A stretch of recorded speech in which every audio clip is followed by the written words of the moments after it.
तो दोस्तों, एक और नया दिन और मैं बलजीत परमार हाजिर हूँ एक नई कहानी, एक नया किस्सा लेकर।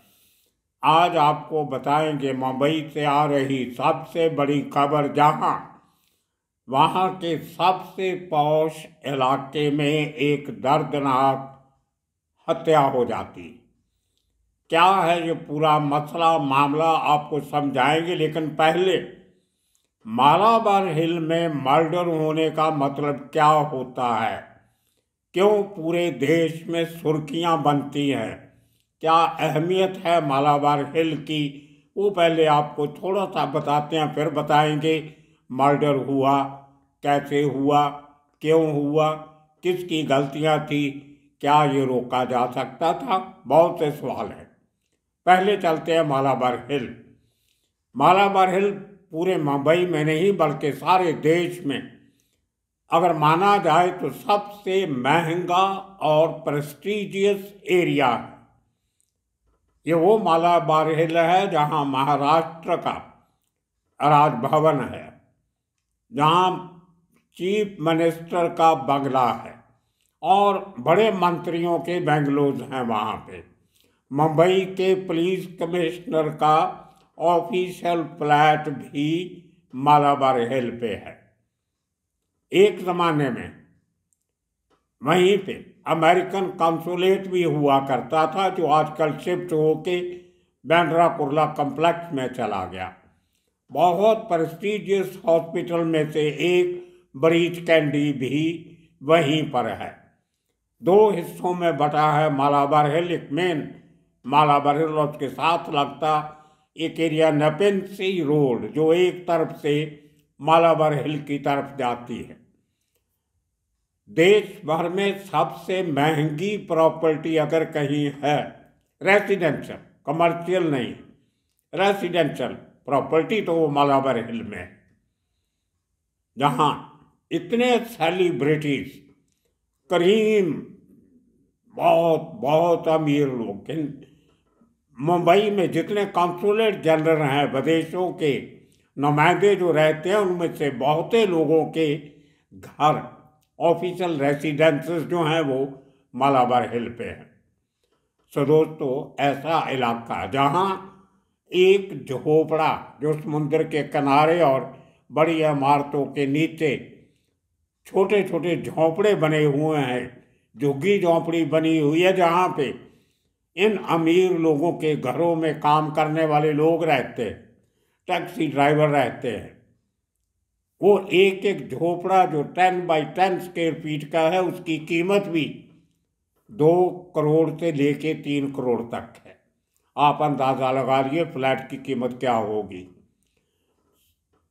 2 बेडरूम हॉल का फ्लैट पूरे मालाबार हिल में आपको 11-12 करोड़ से कम नहीं मिलता है। अंदाजा लगा लो किस किस्म की क्रीम उस इलाके में रहती होगी।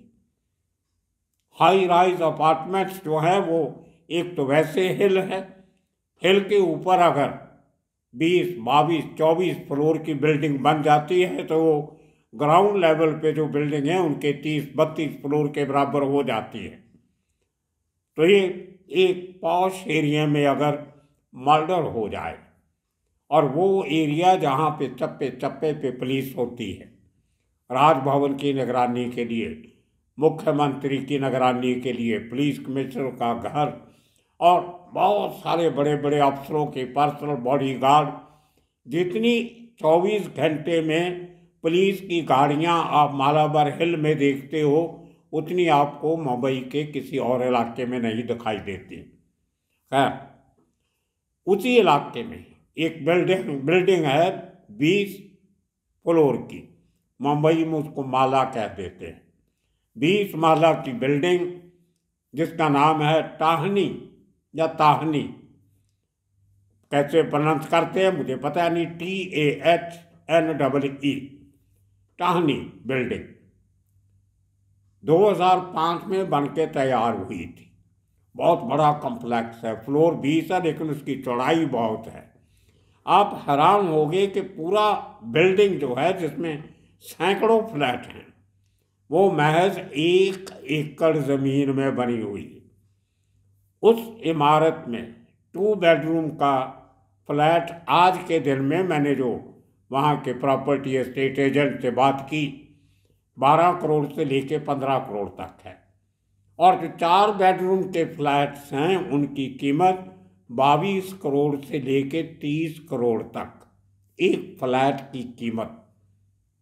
और उसी बिल्डिंग में दावा किया गया है कि सिक्योरिटी के पुख्ता इंतज़ाम हैं, पावर का 100% बैकअप है, कुछ दुकानें भी हैं और intercom system, CCTV camera, high level security, ये सब दावे उनके उस साइट पे जाके मैंने पढ़े, वो सब किए हुए हैं। लेकिन कहते हैं कि अमीर होना या पैसे वाले होना आपकी जान की कोई गारंटी नहीं है। बहुत से क्राइम हमने उस इलाके में होते हुए देखे हैं, लेकिन बहुत बार उनकी वजह कुछ और होती थी, लेकिन यहाँ माजरा कुछ और देखने को मिला। मुझे याद है एक बार बहुत साल पहले हिंदुस्तान का एक बहुत बड़ा इनकम टैक्स चोर, बहुत बड़ा व्यापारी था, टैक्स नहीं भरता था। उसके घर में इनकम टैक्स की रेड होती है तो सब आईटी ऑफिसर उस मालों को ढूंढ रहे हैं। 2 दिन तक वो रेड चली और 2 दिन तक उसी घर का मालिक नौकर बन के आईटी इंस्पेक्टर्स की सेवा करता रहा। उनको चाय पिलाता रहा, उनको पानी पिलाता रहा, जो मांगते थे देता रहा। और बाद में पता चला कि मालिक तो यही है। इस किस्म के लोग भी मालाबार हिल में रहते। अब चलते हैं उस कत्ल की तरफ। इसी ताहनी बिल्डिंग के 20th फ्लोर पे एक का कपल रहता। औरत का नाम है ज्योति शाह और उसका पति मुकेश शाह। मुकेश शाह हीरे और सोने का व्यापारी है। नारीमन पॉइंट में उसका बहुत बढ़िया और पॉश स्टोर है। करोड़ोंपति फैमिली को बिलोंग करते हैं। एक बेटी है जिसकी शादी हो गई और अपने घर, अपने ससुराल में जहाँ अपने पति के साथ रहने दूसरी जगह चली जाती। तो इस कपल ने, मुकेश ने और उसकी पत्नी ज्योति शाह ने, जिनका डायमंड का और सोने का बिजनेस है, वो दोनों अकेले रहते हैं। पुराना घर में एक नौकर था साफ सफाई करने वाला, वो छोड़ के चला गया 3 महीने पहले। 3 महीने से ये मियाँ बीवी एक नए नौकर की तलाश में थे। अपने दोस्तों को, आसपास के लोगों को जिनके घरों में नौकर काम करते हैं, सिक्योरिटी वाले जो है नीचे बिल्डिंग के बाहर खड़े रहते हैं, वो नाम की सिक्योरिटी है, कोई काम कुछ नहीं करते। वो उनको कहा कि कोई आदमी नौकरी ढूंढने आए तो हमें बता देना। करते करते इनकी बिल्डिंग के साथ एक और बिल्डिंग है टाहनी के साथ, वहाँ पे एक सिक्योरिटी गार्ड काम करता है जो बिहार से आया हुआ बहुत सालों से काम कर रहा है। आते जाते लोग उसको जानते हैं क्योंकि गेट पे खड़ा होता था। उसने कहा कि उसको किसी ने अप्रोच किया कि इस तरह ये शाह फैमिली को एक नौकर चाहिए। उसने कहा जी मेरा बेटा है, वो बिहार से आया है अभी, तो उसको कहो तो रखवा दे। तो अब पड़ोस वाली बिल्डिंग के वॉचमैन है, बहुत लोग उसको जानते हैं, उसका बेटा है। तो वो पड़ोसी जिसको कहा था नौकर ढूंढ दीजिए, वो इस लड़के को लेके मंगलवार के दिन आ जाता है सुबह। कहता है ये लड़का अपने फलां बिल्डिंग के वॉचमैन का बेटा है, तो अपने सर्कल का आदमी है, एक तरीके से घर का आदमी है, इसको नौकरी पे रख लो। तो इसको मंगलवार की दोपहर को नौकरी पे रखा जाता है। लड़के का नाम है संजीव कुमार पांडे समथिंग, उसको रख लेते। सीतामढ़ी बिहार के रहने वाले हैं ये बाप बेटा। एचएस की जो 10वीं क्लास होती है, HSC या SSC, वहाँ तक पढ़ा हुआ लड़का, 21 साल उम्र। उसकी तस्वीरें मैं आपको दिखा रहा हूँ इस आज के एपिसोड के साथ। उस बिल्डिंग की तस्वीर, पुलिस का क्या कहना है, कैसे पकड़ा गया, वो सब तस्वीरें आप देख सकते हो। तो उस लड़के को इमीडिएटली रख लिया जाता।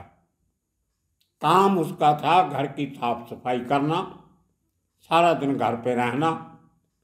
बुजुर्ग लेडी जिसकी उम्र 67 ईयर्स, तो उस घर की मालकन का ख्याल रखना। हालांकि खाना बनाने के लिए एक पार्ट टाइम कुक और रखा हुआ था, जो दोपहर का खाना बनाने आता था और रात का खाना बनाने आता था। वो सेपरेट था। इस पांडे का काम सिर्फ घर की साफ सफाई का था और छोटे मोटे काम चाय वाय बना दिया, इस किस्म रख लिया। मंगलवार को अच्छा काम किया, रात को घर चला गया। बुधवार को आया, फिर ठीक ठाक काम किया। और ये 2 दिन में उस लड़के के दिमाग में क्या घूमा होगा, मैं वो अंडरस्टैंड करने की कोशिश कर रहा हूँ।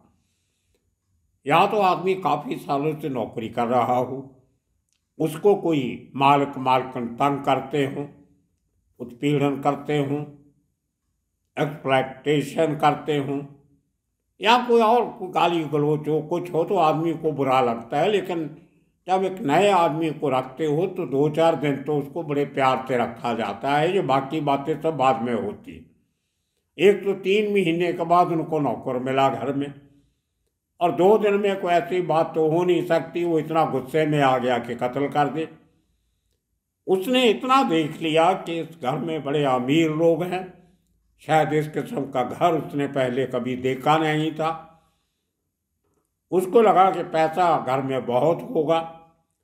चाबियां वगैरह देख ली उसने, कहाँ रखते हैं, अलमारी कहाँ है, चाबियां कहाँ रहती हैं। तो ये देख के शायद उसका दिमाग खराब हो गया। उसको लगा कि लूट पूट करूँ और भाग जाओ, जो मैं घरों में नौकरी पढ़ लिख के कब तक करता रहूँगा अपने बाप की तरह उम्र भर। घर बार छोड़ के बिहार से आके मुंबई में वॉचमैनी करूं या घर का नौकर का काम करूं। कुछ ना कुछ तो उसके दिमाग में चला होगा। वो अभी आज उसको कोर्ट में प्रोड्यूस किया गया है, उसके बाद उसकी इंटरोगेशन शुरू होगी, जैसे पुलिस अपने तरीके से करती है। उसके बाद कुछ बातें और नई खुल के बाहर आएंगी, शायद कुछ और बात भी हो, उसको वाकई कुछ ऐसी बात कही गई हो। लेकिन बात कुछ भी हो, किसी का कत्ल करना वाजिब नहीं होता, वो भी एक बुजुर्ग औरत का। 67 कोई कम उम्र नहीं होती। तो ये आदमी गुरुवार को 2 दिन काम करके, मंगलवार और बुधवार, गुरुवार को दोपहर को जब घर में कोई नहीं था, अकेला था, मालकिन थी, उसका गला दबा के मार देता। क्या इस्तेमाल किया गला दबाने में, वो पोस्टमार्टम रिपोर्ट आएगी तो पता चलेगा, या वो अपने इंटरोगेशन में बता देगा। अब जो घर में रूटीन था, दोपहर के समय 3-1 बजे के करीब उनकी बेटी, जिसकी शादी हो गई थी, वो रोज़ अपनी माँ को फ़ोन करके पूछती थी कि माँ तुमने खाना खा लिया, कुक आ गया था, खाना बना गया, ठीक बनाया था। तो कल जब उसने फ़ोन किया तो वो फ़ोन किसी ने उठाया नहीं, मोबाइल फ़ोन बंद आ रहा था। उसने लैंडलाइन पे फ़ोन किया, लैंडलाइन फ़ोन पे घंटी बजती रही, किसी ने नहीं उठाया। तो उसने काफ़ी इंतज़ार किया। उसके बाद उसने उस कुक को फ़ोन किया शाम को 5, 6 बजे कि तुम घर पे नहीं गए खाना बनाने, आज मैं फ़ोन कर रही हूँ, घर पे कोई उठा नहीं रहा, मम्मी कहाँ हैं। उसने कहा कि मैं मेम साहब गया था, घंटी भी बजाई लेकिन किसी ने दरवाज़ा नहीं खोला, इसलिए मैं वापस आ गया। तो उस बेटी को शक हुआ कि ऐसा कभी आज तक हुआ नहीं कि माँ हमारा फ़ोन नहीं उठाए, कुछ ना कुछ तो गड़बड़ हो। अपने पिता को फ़ोन करती है नारीमन पॉइंट पे, जो अपनी शोरूम में, जो ज्वेलरी का शोरूम था उसका, वहाँ पे अपना बिजनेस कर रहा था। वो 6 बजे के करीब ये सुन के पहले उसने भी ट्राई किया फ़ोन करने का, लेकिन नहीं, किसी ने उठाया, वो रिस्पॉन्स नहीं मिला। तो वो बेचारा अपनी गाड़ी लेके नारीमन पॉइंट से मालाबर हिल आता है, जो ज़्यादा दूर नहीं है, ज़्यादा से ज़्यादा 12, 14, 15 मिनट लगते होंगे। वो घर पहुंचता है, उसके पास घर की दूसरी चाबी थी। दरवाज़ा खोल के जब एंटर करता है तो बेडरूम में नीचे फर्श पे, फ्लोर पे उसकी पत्नी बेहोश पड़ी है, बेसुध पड़ी। अब पति है, बुजुर्ग है, वो भी 70 साल के नज़दीक उम्र है। अड़ोसियों पड़ोसियों की मदद से अपनी बीवी को उठाता है, लिफ्ट से नीचे लेके आते हैं और उसको एलिजाबेथ हॉस्पिटल में ले जाते हैं, जो सबसे नज़दीक पड़ता। वहाँ पे डॉक्टर्स उसको कह देते हैं कि ये she is no more, died before admission. अब घर में अभी मातम। उसके बाद पुलिस को इन्फॉर्म किया जाता है। पुलिस जब इंक्वायरी करती है, सीसीटीवी फुटेज वगैरह देखते हैं, तो उनको ये शक पहले उसी नौकर पे जाता है कि घर में सब लोग मौजूद हैं, कुक भी है, वो भी आ गया घर पे, पता चला हादसा हो गया। एक आदमी गुल है तो हो सकता है उसी का हाथ हो। जब रिश्तेदारों से, अड़ोसियों पड़ोसियों से पुलिस ने इंक्वायरी की तो पता चला कि उसका बाप साथ वाली बिल्डिंग में वॉचमैन का काम कर। तो पुलिस ने उसके वॉचमैन को उठा लिया और उसको कहा कि अपने बेटे को फ़ोन करो। अब आप फ़ोन कर रहे हो तो वो उसका फ़ोन बंद आ रहा है। उसे पता नहीं था कि उसके बेटे ने वहाँ से भागने के बाद अपना सिम चेंज कर लिया था और वहाँ से लोकमान्य तिलक एल्टीमार्ट जो कुर्ला का स्टेशन है, जहाँ से बिहार की गाड़ियाँ जाती हैं, वहाँ से जाके वो बिहार की गाड़ी पकड़ लेता और अपना सिम कार्ड चेंज कर लेता है। उसको कुछ पैसे की या कुछ कोई हेल्प चाहिए होगी तो वो अपने दोस्तों को फ़ोन करता है नए सिम से। तो लेकिन उसका जो मोबाइल फ़ोन का जो नंबर होता है, EMI नंबर, वो पुलिस निकाल लेती है पुराने नंबर की बदौलत। उसके बाद टेक्निकल सर्वेलेंस शुरू होती है कि मोबाइल फ़ोन कहाँ है। और जब सर्विस प्रोवाइडर बताते हैं कि वो फलां जगह पे है और एक मूविंग ट्रेन में शायद हो सकता है, क्योंकि बड़ी तेज़ी से उसकी लोकेशन टावर बदल रहा है। तो जब टावर की लोकेशन देखी गई तो पता चला वो भुसावल, जो जलगांव के पास पड़ता है महाराष्ट्र में, उसके नज़दीक उसकी लोकेशन आती है। तो मालाबर हिल पुलिस इमीडिएटली जलगांव के SSP को, GRP जो रेलवे पुलिस है, रेलवे प्रोटेक्शन फोर्स, उनको इतला देते हैं कि इस ट्रेन में इस किस्म का आदमी, उसकी फ़ोटो उसके बाप से ले लेते हैं, वो उनको भेज दी जाती है कि इस शक्ल का आदमी ट्रेन में है, इसको आप ढूंढिए, हम आपको बताएं। खैर RPF जो है वो, या GRP रेलवे पुलिस जो है वो उसको जलगांव में पकड़ लेती। भुसावल रेलवे स्टेशन है, एक बहुत बड़ा जंक्शन भी है, वहाँ से उसको ट्रेस कर लिया जाता है और GRP उसको पकड़ लेती है। उसको तब तक मुंबई के मालाबर हिल पुलिस के ऑफिसर भी पहुँचते हैं, रातों रात उसको वापस लाया जाता है मुंबई, और सुबह उसका मेडिकल वगैरह करवा के दोपहर में उसका रिमांड लिया जाता। अब उससे तहकीकात जारी। अनिचल बात में ये पता चला कि उसने जब घर में चोरी करने की कोशिश की तो कोई भी ताला उससे खुला नहीं। उसको लगा कि चाबियां जो घर में पड़ी हैं इसी से ताले खुल जाएंगे, लेकिन उसको पता नहीं था कि ये ज्वेलरी वालों का घर है, उन्होंने पक्का बंदोबस्त करके रखा होगा। तो जो उसकी पत्नी ने जो 2 डायमंड बैंगल्स पहनी हुई थी और एक 3 लाख रुपया कहीं इधर उधर पड़ा था, वो लेके वो चंपत हो गया। अब 2 डायमंड चूड़ियाँ बैंगल्स और 3 लाख रुपया। शायद ये भी कहा जाता है कि बैंगल्स की कीमत ही 3 लाख थी, पैसा उसको नहीं मिला। अब ये भी थोड़ी कन्फ्यूजन है, कल तक पूरी पिक्चर क्लियर होगी। मैं कोशिश कर रहा था मलबार हिल में बात करने के ऑफिसर से, लेकिन वो किसी और बंदोबस्त में बिजी थे, आईओ अवेलेबल नहीं था। जब बात हुई तो उसने कहा कल बात करेंगे। कोई बात नहीं, कल कर लेंगे। अब दोस्तों, कत्ल करने वाला तो पकड़ा गया, 21 साल की उम्र का नौजवान। 302 का मुकदमा भी दर्ज हो गया मर्डर का। अब देखिए, वो मालाबार एरिया जहाँ पे इतनी पुलिस की हाजिरी रहती, हाई राइज अपार्टमेंट्स, करोड़ोंपति अरबोंपति लोग वहाँ पे रहते हैं।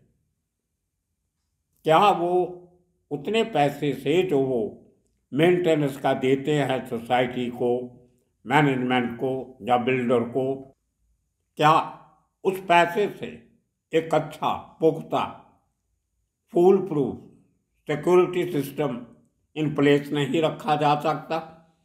अच्छे सिक्योरिटी गार्ड नहीं रखे जाते जो आने वाले जाने वाले लोगों पे पैनी नज़र रख सके? और सबसे बड़ी बात, जब आप किसी को घर में रखते हो तो उसकी पुलिस क्लीयरेंस जरूरी होती है, वो नहीं करवाई गई।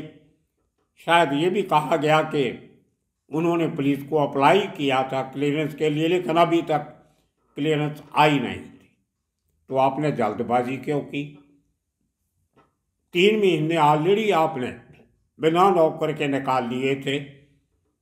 थोड़े दिन और वेट कर लेते, जब पुलिस की क्लीयरेंस आ जाती तो उसको रख लेते। लेकिन इस केस में इसका ज़्यादा फर्क इसलिए नहीं पड़ता क्योंकि जिसका रेफरेंस था वो उसका बाप था, ढूंढा गया। लेकिन अगर पुलिस क्लीयरेंस आती तो लड़के को डर रहता कि मेरा अता पता सब इनके पास है, मैं भागूंगा तो पकड़ा जाऊंगा। अब देखिए पुलिस का कितना भगदड़ हो गई। जब से ये मर्डर हुआ उसी दिन शाम से पुलिस की एक टीम बिहार के लिए रवाना होगी। बाई एयर फ्लाइट लेके गए पटना, वहाँ से सीतामढ़ी, जहाँ भी जाना। कोई टीम पूना जा रही है, कोई रेलवे स्टेशन पे खड़ी है, कोई बस अड्डों पे खड़ी है। कितना काम, 60-70 आदमी पुलिस के काम पे लगे हुए थे। और साथ में जो वहाँ की रेसिडेंट्स एसोसिएशन है मालाबार हिल की, जिनके मुख्यमंत्री भी दोस्त हैं, जिनके राज्यपाल भी दोस्त हैं, जिनके पुलिस कमिश्नर भी दोस्त हैं, रोज़ मुलाकातें होती हैं, उनकी पड़ोसी भी हैं।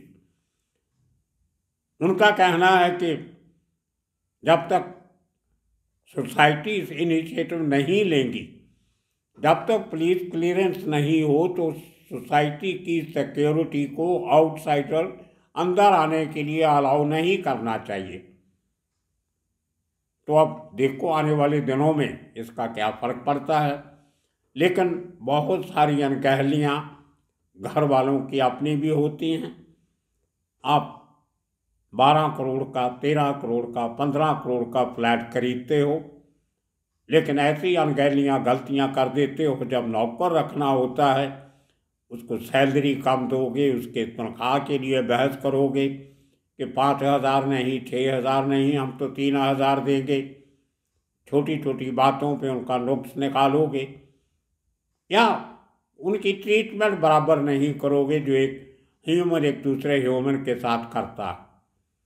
बहुत से फैक्टर होते हैं, वो तो खुल के सामने आएंगे, लेकिन जो हुआ वो अच्छा नहीं हुआ। एक अकेली अबला औरत जो अपना बचाव नहीं कर सकती, एजड है, कहाँ 67 की औरत और कहाँ 21 साल का जवान हट्टा कट्टा लड़का। लेकिन फिर भी उस औरत ने अपने आप को बचाने की कोशिश की। उसकी हाथों पे और बाजू पे स्ट्रगल के निशान हैं।